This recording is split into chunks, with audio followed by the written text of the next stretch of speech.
Hi folks, Dr. P here to talk about two different approaches to design of historical games. These are approaches I haven't talked about before.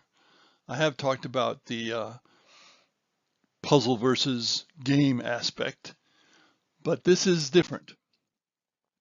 One approach tries to reproduce a specific event, more or less. The other approach tries to reproduce historical conditions, but not specific events, more or less. Some of the first type amount to puzzle games, that is, games with always correct solution that forces history in a certain direction. But this is not about puzzles specifically. So the specific event type includes many games about individual battles and two-player games about entire wars. This is what we might call a typical war game. For example, there must be at least a dozen games about the Battle of Stalingrad.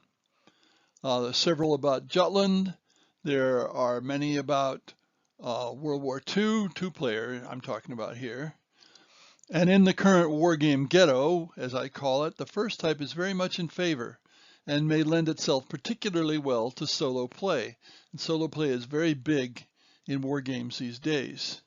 I'm talking specifically about tabletop war games, but the video war games, which tend to get very small sales, just like tabletop war games.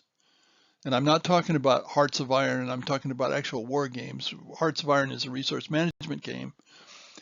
They also fit this dichotomy.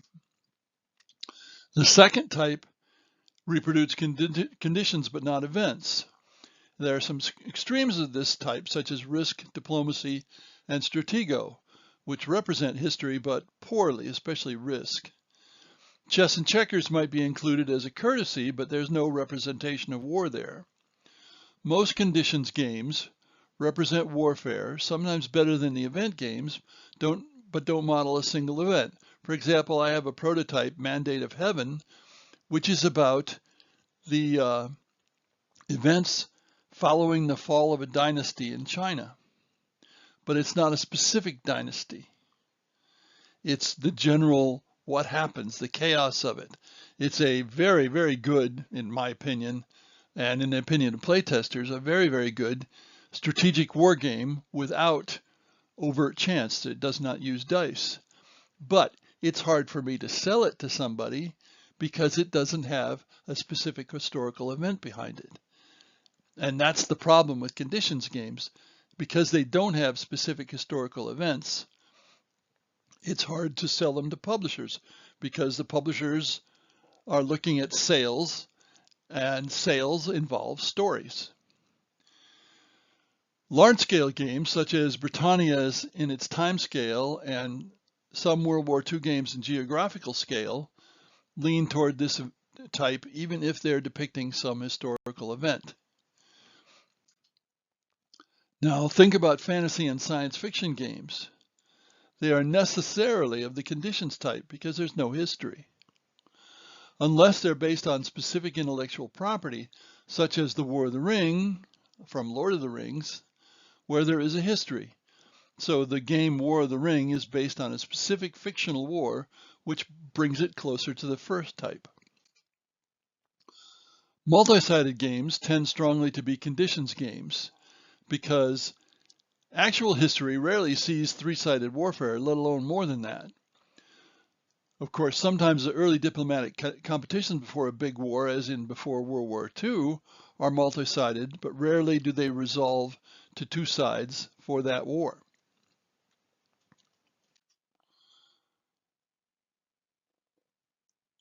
What about cooperative games? Where do they fit? So this is more than one person against the game, although some co-ops can be played by one person. And insofar as they can be reduced to one side or even just one person, they can have puzzle-like aspects because the designed opponent, whether it's computer programming or something on the tabletop, is not intelligent.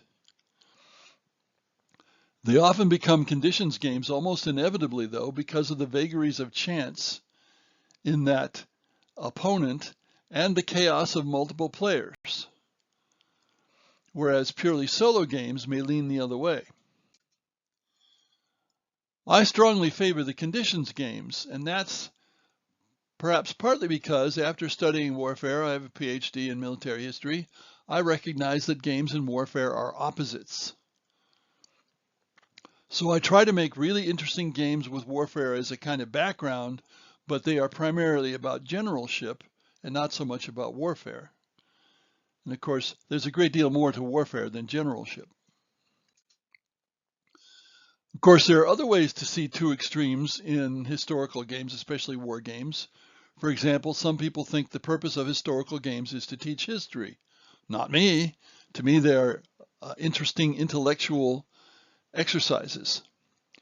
While others think, like me, that they're interesting intellectual exercises. And perhaps I'll make a separate video about the lack of real history in historical games sometimes. There are others that think historical games must reproduce history, that is, turn out just like history every time when well played. SPI tended to do this a lot back in the day. So they're more like puzzles than games. But I think history owes a lot to chance, and what was most likely to happen rarely does. And that's the realm of games, not puzzles. So there's a difference without highly defined boundaries, especially for non-war games, but it's important in the war game world. Thanks for listening.